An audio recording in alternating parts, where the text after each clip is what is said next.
Bom dia a todos! Nosso vídeo sobre fisiologia das adrenais hoje, tá? Se você tem dúvida em hiperadrenocorticismo, hipoadrenocorticismo ou os outros hormônios das adrenais, a gente vai resolver isso hoje. Primeira parte, vamos conhecer um pouquinho das adrenais, tá? São duas glândulas craniais aos rins. Se você observar os rins dos animais, ela vai estar bem na parte superior. Como para nós os animais estão em estação, como a gente chama, nós vamos ter eles mais na região cranial. Todos os órgãos são divididos normalmente em duas porções, tá? Isso aqui é de anatomia, mas seria interessante que vocês conheçam. Todo órgão ele tem a região do parênquima e ele tem a região do estroma. Qual é a diferença?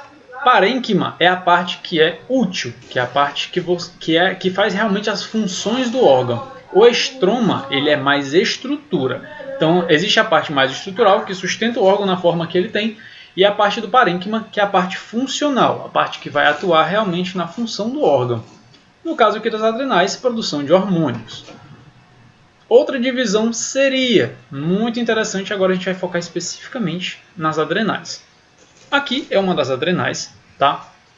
Existe uma diferença também simples chamada córtex e medula.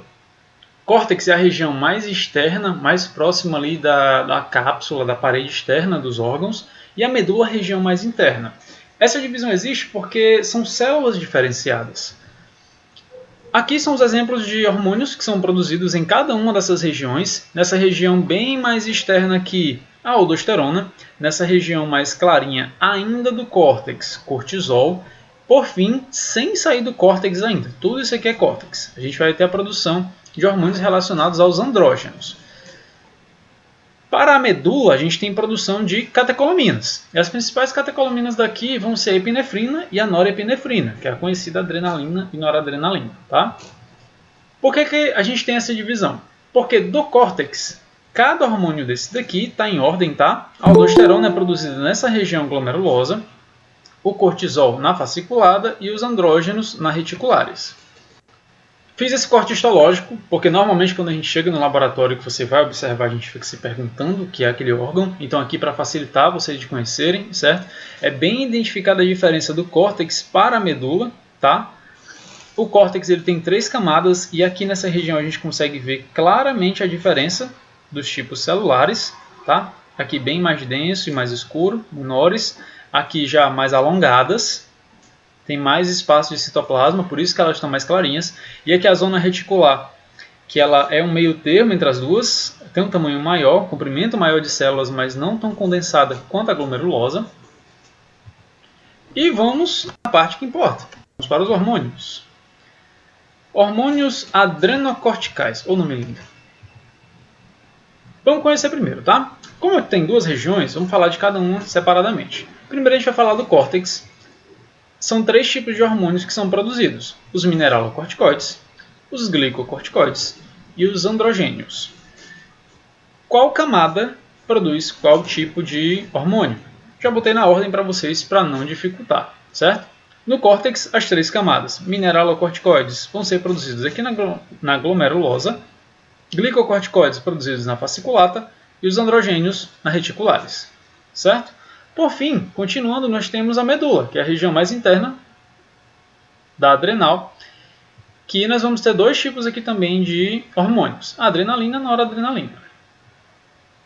Lembrando que todos esses hormônios aqui do córtex são produzidos à base de colesterol. Quando a gente fala de colesterol, tem outro vídeo no canal, inclusive eu podia até deixar o link depois, aqui em cima, que ele fala a respeito da diferença de você ter hormônios lipossolúveis e hidrossolúveis. Dos hormônios do córtex serem à base de colesterol, eles vão ser lipossolúveis, o que significa que eles vão se difundir muito bem nos tecidos, mas transporte sanguíneo, porque o sangue é basicamente a base de água, ele vai precisar de algumas proteínas especiais carreadoras para poder conduzi-lo até os tecidos que eles vão agir, certo? Fora isso, medula vai produzir adrenalina e noradrenalina e eles são à base de aminoácidos, então eles são mais hidrossolúveis. Mas em relação aos 3 principais aqui que a gente vai conversar agora, eles são lipossolúveis por conta dessa origem do colesterol. Primeiro grupo, os mineralocorticoides, são produzidos nessa zona aqui da glomerulosa, a zona mais externa da adrenal, servem basicamente para o equilíbrio eletrolítico do animal. Qual o estímulo? O que é que vai fazer o início desse processo de produção? Vai acontecer quando existe uma queda na pressão arterial ou uma queda na perfusão renal. Isso vai desequilibrar, na verdade, e vai disparar a produção desses mineralocorticoides. Outra coisa é esse outro desequilíbrio também eletrolítico de potássio, quando você tem excesso de potássio extracelular. Quando você tem esses dois estímulos, vai acontecer a ativação. Primeiro de tudo, quem vai perceber é sempre o hipotálamo. O hipotálamo, como a gente já conversou em outros vídeos, em outros dias de monitoria, ele é quem basicamente é a central de controle. Ele é quem vai dar a ordem de início e é ele quem percebe quando tem alguma coisa errada.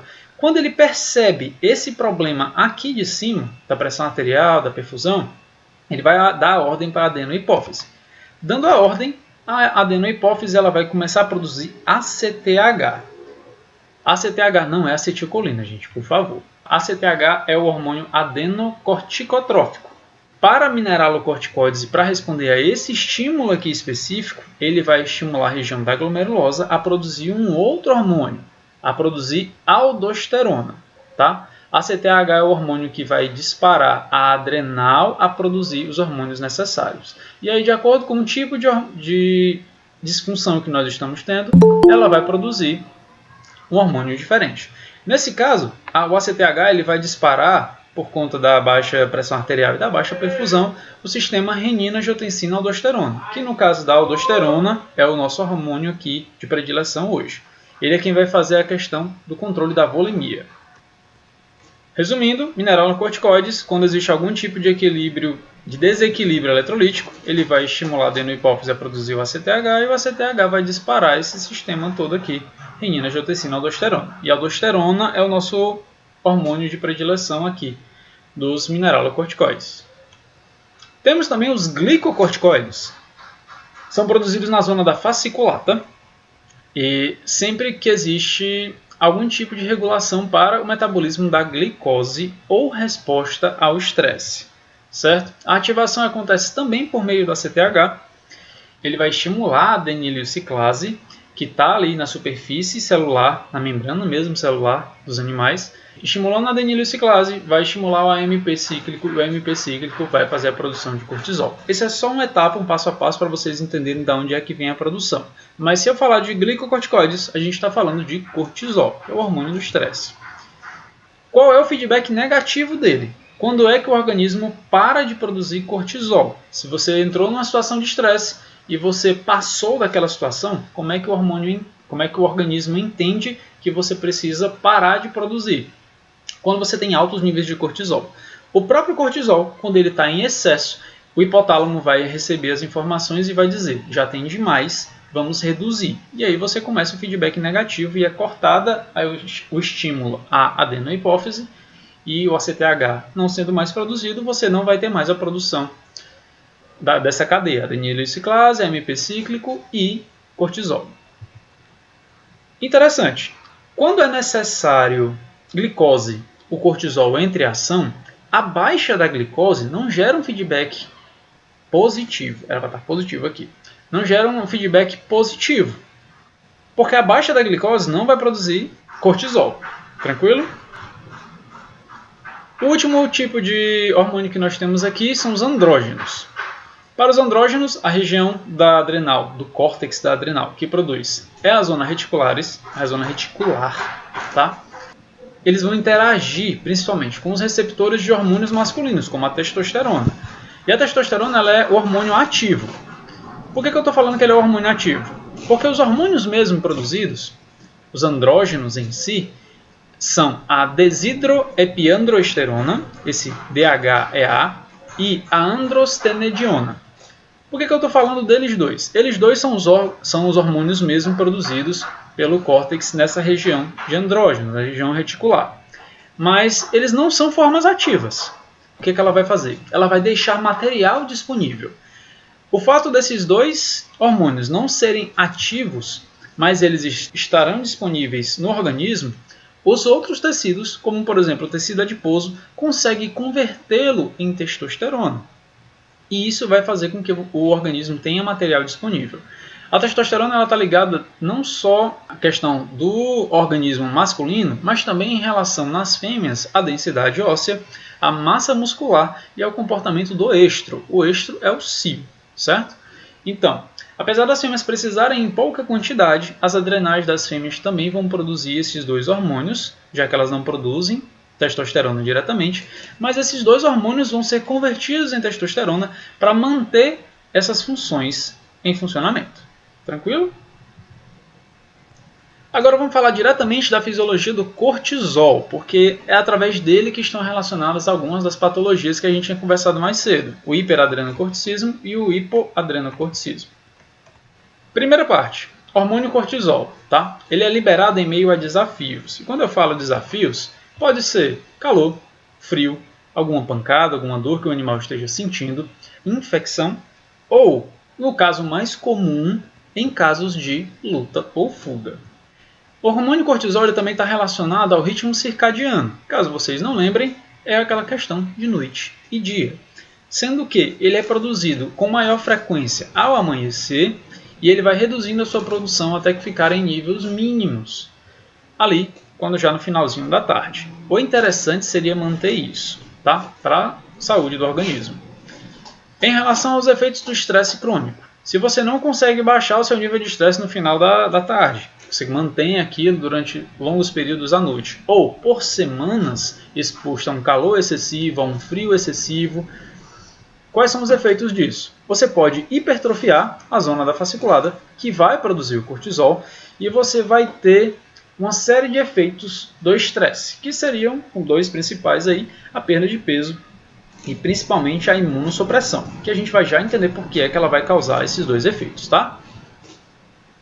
Na fisiologia do cortisol, nós vamos ter o estímulo a produzir o ACTH. O estímulo vai ser a exposição àquelas causas, ao frio, ao calor, uma situação de luta ou fuga. Vai estimular o hipotálamo a fazer com que a adenohipófise comece a trabalhar. Qual o trabalho da adenohipófise? Produzir o ACTH. Esse ACTH ele vai estimular as adrenais a produzir o cortisol.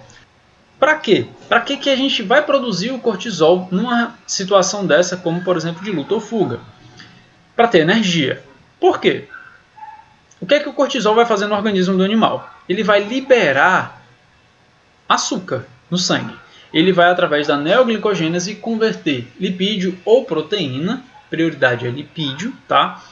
Em açúcar, para ter energia disponível no sangue. Além disso, ele vai reduzir a sensibilidade à insulina, através do tecido adiposo e do tecido linfóide. Por que ele vai reduzir a sensibilidade à insulina do animal numa situação dessa? Porque a insulina ela vai guardar açúcar. E se o organismo está precisando de energia para essa situação, vai ser o organismo estimulando a liberação de açúcar no sangue, das reservas, a reserva a gente chama de glicogênio. O organismo está quebrando o glicogênio para produzir, para liberar a glicose no sangue, e aí se a insulina estiver ativa, ela volta a guardar. Então o organismo ele sabe que vai precisar da energia, ele vai diminuir a sensibilidade à insulina e vai manter aquele nível de açúcar no sangue. Além disso, ele vai começar a estimular a lipólise, que é quebrar lipídio para transformar em açúcar também, e a conversão de ácidos graxos também para ter energia.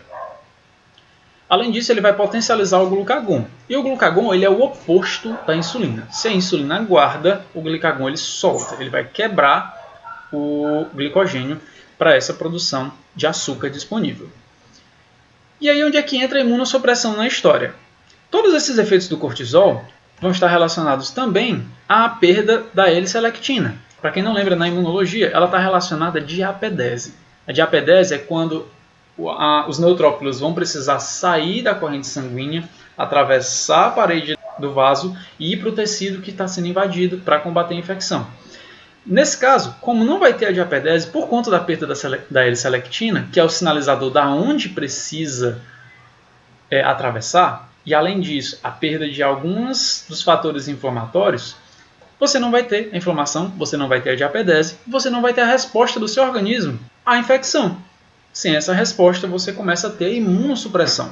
E é daí que vem. Você teve todo esse conjunto de ações para disponibilizar açúcar no sangue, que é energia, e logo depois você tem a redução das respostas inflamatórias para manter o foco somente em disponibilidade de energia. Pensa que é uma situação de luta ou fuga, então o animal vai precisar de toda a energia disponível, de toda a atenção focada.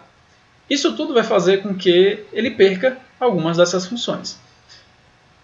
Falando agora de patologias das adrenais, a gente vai entrar em dois assuntos bastante interessantes. O primeiro é o hipoadrenocorticismo. Hipo vem de pouco, então a gente vai ter pouco hormônio da adrenal sendo produzido. A doença mais comum aqui nesse caso é a doença de Addison, que vai ser justamente por conta da insuficiente quantidade de hormônio. Qual é a causa principal da doença de Addison? Pode ser uma questão autoimune. Os próprios anticorpos do animal vão atacar o córtex da adrenal, causando lesões. A regeneração ela vai causar uma cicatriz. Um caso de lesão desse de uma adrenal, você vai ter uma região que vai estar cicatrizada, que apesar de manter a estrutura, ela não vai manter a função de produção hormonal. Então você vai ter uma perda da quantidade de hormônio produzido. Além disso, pode ser um tumor. Um tumor muitas vezes ele aumenta a quantidade de células por conta do crescimento, por conta da hiperplasia, mas existem casos em que o tumor ou ele vai comprimir algumas células ou são células que não têm uma função específica, estão só ali preenchendo espaço. E no lugar dessas células se renovarem e fazerem a recomposição do tecido da adrenal, ele vai pegar a área que seria útil e vai desestimular a produção do hormônio. O último caso é o tratamento com glicocorticoides. E caso algum de vocês já tenha passado por esse tipo de tratamento, ou algum animal de vocês tenha passado, vocês sabem que não podem cortar o tratamento de uma vez, porque no momento que você já está fornecendo corticoides o suficiente, o organismo ele para de produzir. Por quê? A hipófise vai entender que se já tem cortisol o suficiente, se você já tem corticoides o suficiente, ele não precisa dar ordem de produção. Se ele não precisa dar ordem, as células que produzem, no caso as células das adrenais, elas vão parar de produzir, elas vão relaxar. Só que um tratamento longo vai fazer com que elas fiquem paradas por muito tempo. E aí elas vão ficar sedentárias, vamos chamar assim. Elas estando sedentárias, no momento que você corta, a partir de amanhã ele não vai mais tomar corticoide. Meu animal não está melhorando e eu vou cortar o tratamento. Se você cortar de uma vez, as células que estavam dormentes podem não reativar. E aí o animal vai ter um problema sério com a falta desses hormônios das adrenais, certo? Qual seria o correto? Você ir interrompendo aos poucos para, aos poucos, a hipófise começar a realmente estimular as adrenais novamente e ela ir acordando aos poucos. Fazendo isso, as células começam realmente a se ativar, vão trabalhando devagarinho até chegarem a um nível ideal, que é quando você já vai cortando as dosagens até chegar em dosagens mínimas, em que o corpo ele começa a produzir novamente os corticoides que ele vai precisar. Quais são os efeitos do hipoadrenocorticismo? Com o ACTH, não vai ter feedback negativo. Por conta da falta do cortisol e deles, você não vai ter um feedback negativo do ACTH, porque o ACTH ele dá a ordem quando você tem esses hormônios em níveis baixos. E se o animal está com hipoadrenocorticismo, ele não está produzindo o suficiente. Na cadeia de função, você vai ter o hipotálamo trabalhando normalmente, a adenohipófise trabalhando normalmente, produzindo o ACTH, mas você não tem a adrenal produzindo o hormônio necessário. Quando você não tem essa cadeia aqui, se ele não está produzindo os hormônios, o hipotálamo não vai sentir que tem hormônio suficiente e vai continuar mandando ordem para a hipófise produzir ACTH. Por quê? Não está terminando o canal. Você não está terminando a função do ACTH. Quando é que o organismo pararia de produzir ACTH? Quando a adrenal produzisse o hormônio. Na hora que você tem cortisol suficiente, o hipotálamo vai dizer: hipófise, pode parar de produzir ACTH, porque eu já conseguia a quantidade que eu precisava. Como eu não estou conseguindo, essa ordem continua direto. E aí é onde a gente tem a entrada do veterinário, a entrada da clínica. É você pedir uma análise do hipotálamo para saber se o hipotálamo está funcionando corretamente. Pedir análise da produção do hormônio ACTH para você ter noção se a hipófise está funcionando como deveria e das adrenais. Nesse caso do hipoadrenocorticismo, você pode ter um defeito diretamente na adrenal. E sendo na adrenal, você vai ter níveis altíssimos de ACTH, porque não existe um feedback negativo. Não existe cortisol para dizer, para de produzir ACTH porque a gente já atingiu o objetivo. Além disso, no caso da glicemia, a gente vai ter hipoglicemia, tem casos de vômito e diarreia, e sobre potássio, você vai ter uma elevação da quantidade de potássio, porque, como eu falei, alguns dos hormônios ali, eles vão agir no equilíbrio eletrolítico também. E no caso do potássio, existe um agravante, que potássio em excesso, ele causa má função cardíaca. Para quem não sabe, cloreto de potássio é substância utilizada para fazer eutanásia, justamente por conta disso. Na eutanásia você faria uma sedação do animal para que ele não sentisse dor, e com cloreto de potássio a função cardíaca é comprometida. Então é outro risco de um animal que tem um hipoadrenocorticismo. Além disso, a ausência de aldosterona vai fazer com que a volemia caia. Você não vai ter a produção de aldosterona, você não vai ter a retenção dos líquidos, e aí novamente acaba que você compromete a quantidade de líquido ali disponível para o animal. Tá? Tem vídeo sobre essa questão da aldosterona, aquele sistema renina, angiotensina, aldosterona, que é um vídeo do Duque, que é meu cachorro, e ele... Vou deixar aqui em cima no card para vocês verem o caso depois, caso tenham curiosidade. Essa aqui é a foto clássica de um animal com hipoadrenocorticismo, tá? Muito letárgico, vomitou muito, tem pouca glicemia disponível e quadros de diarreia também. Vão deixar o animal debilitado, tá? Fora a questão da função cardíaca que já está sendo comprometida. Agora vamos para o oposto. Se antes eu tinha hormônios de menos, agora eu tenho hormônios de mais. Eu tenho a minha adrenal fazendo uma hiperprodução de hormônios. O que é que vai acontecer aqui? A doença clássica conhecida como doença de Cushing, que é justamente por conta desse excesso. A causa pode ser um tumor, pode ser iatrogênica, você dá corticoide demais, você erra na dosagem, acaba excedendo, a quantidade seria ideal. Aí nós entramos no processo novamente. Por mais que você esteja dando em excesso, você não pode cortar de uma vez. Você, como veterinário, tem que reduzir a dosagem até atingir o nível correto. Porque se você cortar, a gente volta para outra doença que a gente acabou de ver, que é a doença de Addison. Além disso, efeitos. Temos a lipólise e a gliconeogênese. Você vai ter extrema quebra de lipídios para a produção de energia, para deixar a energia disponível. Lembrem que ele é um hormônio da luta ou fuga, então o organismo vai estar se preparando para ter energia suficiente para agir.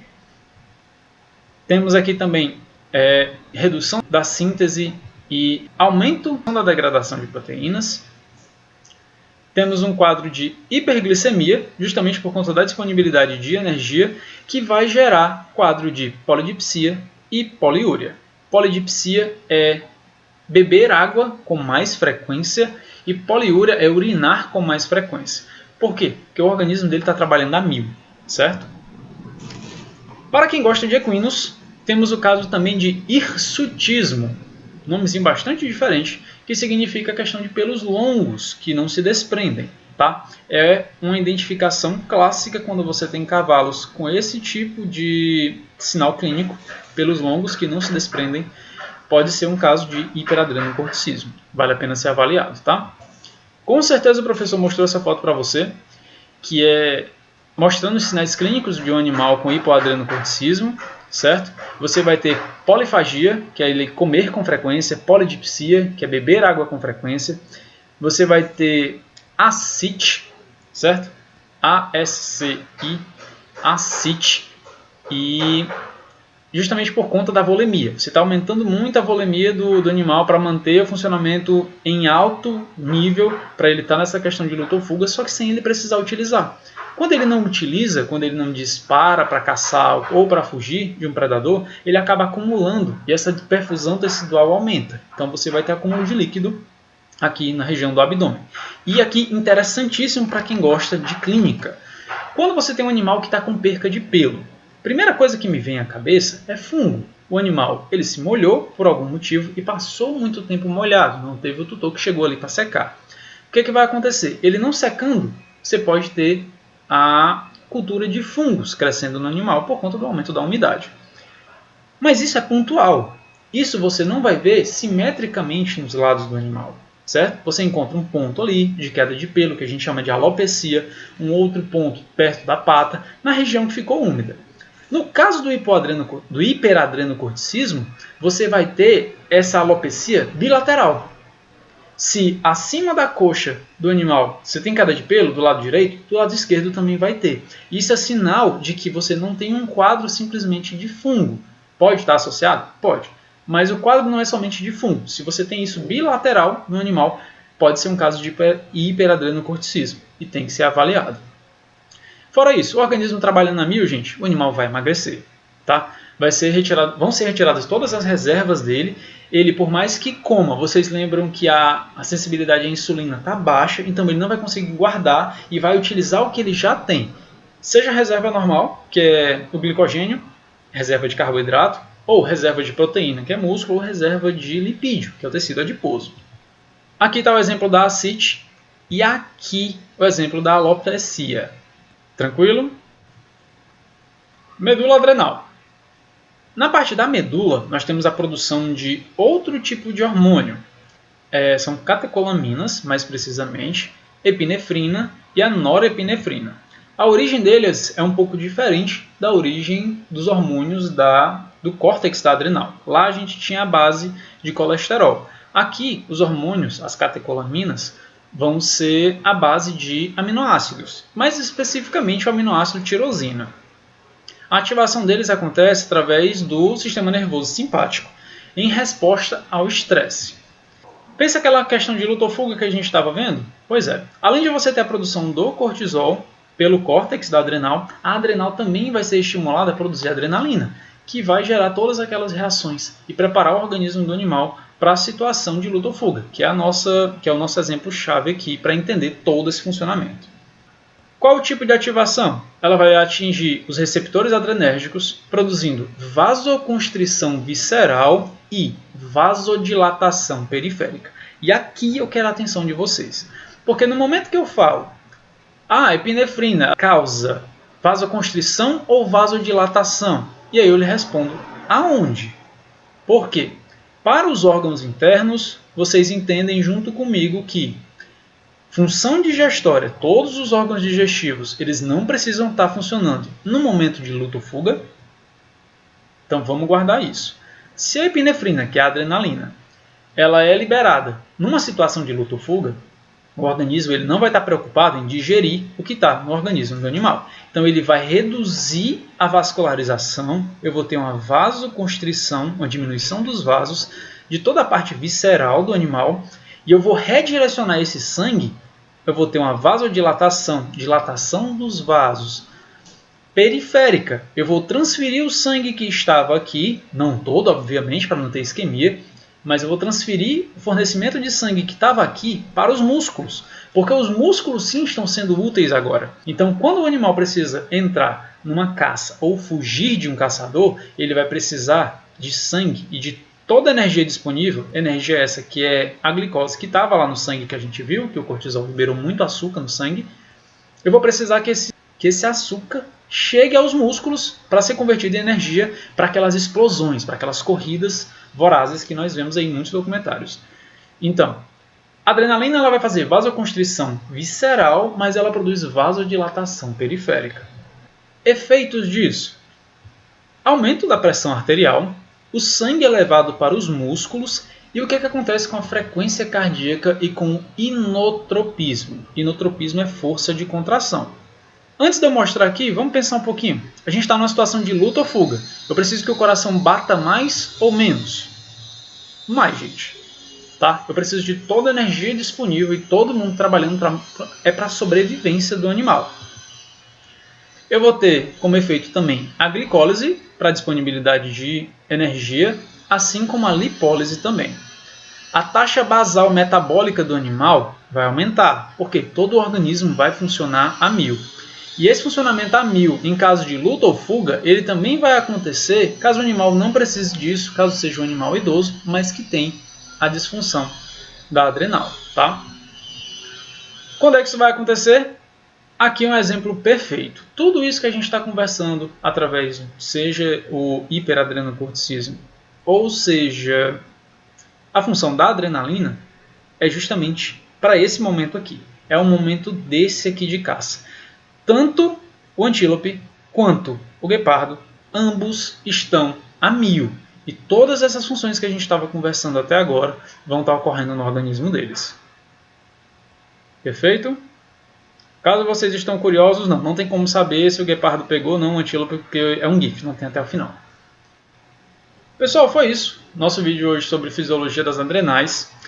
Vou deixar o material gravado para vocês, então quem não teve a oportunidade de estar aqui presencialmente para assistir, vai ter a oportunidade de ver depois no YouTube. Queria agradecer muito a presença de vocês, e é isso.